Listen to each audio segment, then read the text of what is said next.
یہ جو ہے یہاں پر ہمارے یہ دو صحابیوں کا ذکر انشاءاللہ آئے گا، ٹھیک ہے، ان کے ساتھ نکاح میں تھی، ٹھیک ہے، الحمدللہ میں بتاتی چلوں گی آگے۔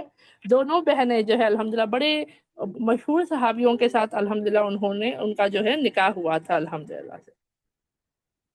تو آ جاتے ہیں ان کے بارے میں تھوڑی اور باتیں جانیں گے انشاءاللہ سے، ٹھیک ہے۔ تو حضرت عتبہ رضی اللہ عنہ کا اگر میں آپ سے سوال کروں گی انشاءاللہ آگے آئے گا، کوئزز آنے والے ہیں، ٹھیک ہے، ہر ٹاپک ختم ہوگا اور کوئز ہوگا۔ تو برائے مہربانی سب بہنوں سے میری گزارش ہوگی کہ جو بھی بہنیں یہاں جڑ رہی ہیں، سن رہی ہیں، یوٹیوب پر بعد میں سنیں گی، وہ بہنیں بھی غور و فکر سے سنیں تاکہ جب کوئز ہو تو اس کو ہم سامنا کر سکیں، ٹھیک ہے، الحمدللہ سے۔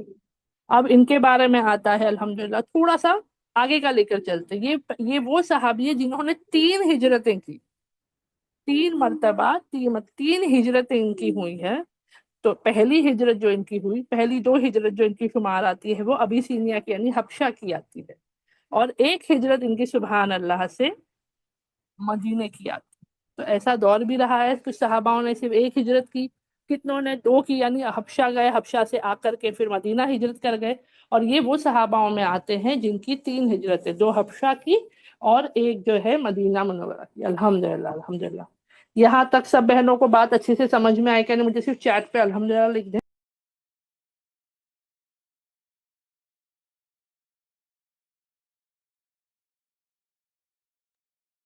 الحمدللہ الحمدللہ۔ تو چلیے ہم شروع کرتے ہیں۔ اب ان کے بارے میں ہم کیا جانتے ہیں؟ تو یہاں پر ہم جو ہے نا پس منظر اور ان کا عمر رضی اللہ عنہ کے ساتھ کا جو واقعہ ہے وہ لے کر کے چلتے ہیں، ٹھیک ہے۔ تو ان کی کوئی جیسے ہم نے کچھ صحاباؤں کے بارے میں جیسے لاسٹ ٹائم ہی ہم نے کیا تھا، ہے نا، حضرت نعیم رضی اللہ عنہ کے بارے میں، کہ ایمان لانے سے پہلے وہ کیسے تھے، کہاں رہتے تھے، کیا کرتے تھے، ہے نا، تمام کیا شوق تھے، کس سے دوستی تھی۔ لیکن ان صحابی کے بارے میں اتنی زیادہ ڈیٹیل میں ہمیں نہیں ملتا ہے، تو جو پتا چلا ہے وہی چیز میں آپ کے ساتھ شیئر کرتی ہوں۔ اللہ رب العزت کے حکم سے تیزی سے پھیلتی ہوئی اسلامی ریاست کے سربراہ اس وقت حضرت عمر رضی اللہ عنہ، ہے نا۔ تو ایک واقعہ سے میں شروع کروں گی انشاءاللہ سے۔ یہ ایمان لے آئے، پہلا بہت زیادہ ذکر نہیں آتا ہے، یہ واقعے سے انشاءاللہ میں شروع کرتی ہوں تاکہ سمجھنے میں آسانی ہو۔ اور یہ حضرت عمر رضی اللہ عنہ کا دور ہے، ٹھیک ہے۔ اسلامی ریاست کے جو تھے اس وقت خلیفہ کون تھے؟ حضرت عمر ابن الخطاب تعالیٰ عنہ تھے۔ عشاء کی نماز کے فوراً بعد جلدی سو جایا کرتے تھے۔ یہ حضرت عمر تعالیٰ عنہ کا دستور مبارک تھا کہ وہ جلدی سویا کرتے تھے۔ کیوں؟ وجہ کیا تھی سبحان اللہ سے؟ وہ آرام کرنا چاہتے تھے تاکہ، ہے نا، دارالخلافہ کے اپنے راستی گشت کے لیے، ان کی عادت تھی، اپنے واقعات میں بھی سنا ہوگا کہ راتوں کے وقت وہ چھپ کر کے نا خفیہ طور پر گزرا کرتے تھے مدینے کی گلیوں میں لوگوں کے درمیان، تاکہ کیا ماحول ہے، کیسا ہے، وہ پتا کر سکے۔ تو ان کی تیاری کیوں ہو رہی ہے جلد سونے کی؟ تاکہ وہ رات کا جو ان کا پہرا ہے، رات کا جو ان کا جانا ہے، نائٹلی ٹور اگر ہم کہہ سکتے ہیں نا، تو الحمدللہ راتی گشت کے لیے تر و تازہ محسوس کریں، جو وہ اکثر بھیج بدل کر کیا کرتے تھے۔ لیکن اس سے پہلے کہ وہ گہری نیند سو پاتے، ریاست کے دور دراز علاقوں سے ڈاک آئی۔ کیا آیا؟ پیغام آتے تھے نا، اب یہ کیا ہے؟ خلیفہ ہے، تو خلیفہ کے پاس جو ہے دور درازی علاقوں سے خط آیا کرتے ہیں، ہے نا، خبر آیا کرتی ہے۔ تو یہ سونے ہی جا رہے ہیں کہ بھائی تھوڑا ریسٹ کر کے اٹھ جاؤں اور پھر میں اپنی رات کے لیے میں تر و تازہ رہوں۔ تو ڈاک آئی جس میں انہیں کیا ہے اطلاع دی گئی تھی کہ مسلمانوں کا سامنا کرنے والی فوجوں پر، اس پر مسلمانوں کے سامنے کون ہے یہاں پہ؟ مسلمانوں کا سامنا کرنے والی پرشین فوجیں قابو کرنے میں کیا ہو رہی ہے؟ مشکل ثابت ہو رہی ہے۔ حضرت عمر تعالیٰ عنہ نے اللہ کے حکم سے ایک مجمع پورا، ایک فوج پوری بھیجی تھی مسلمانوں کی، صحاباؤں کی، جو جا کر پرشین، پارسی حکومت، یہ بہت بڑے تھے، رومن اور پرشین امپائر اس دور کے بہت بڑے حکمران تھے۔ آج اگر میں پوچھوں تو ہمارے ذہن میں بہت سارے نام آتے ہیں نا، چائنا آ جاتا ہے، رشیا آ جاتا ہے، امریکہ آ جاتا ہے، کہ بڑی بڑی یہ وہ ریاست، انڈیا بھی آتا ہے اس میں، لیکن یہ دو ایسے نام آ جاتے ہیں جو آپس میں اگر لڑنے آ جائے تو سب بہت World War III کے چانسز ہو جائے، ہے نا۔ تو یہاں پر ایسی یہ دو بڑی حکومتیں تھی جس میں جو بہت زیادہ پاور میں تھی، تو ان کا مقابلہ کرنے کے لیے مسلمانوں کو بھیجا گیا تھا، جس میں مشکلات آ رہی تھی۔ تو خط میں کیا پیغام آیا ہے؟ میسج کیا آیا ہے کہ بھائی وہ فوج کا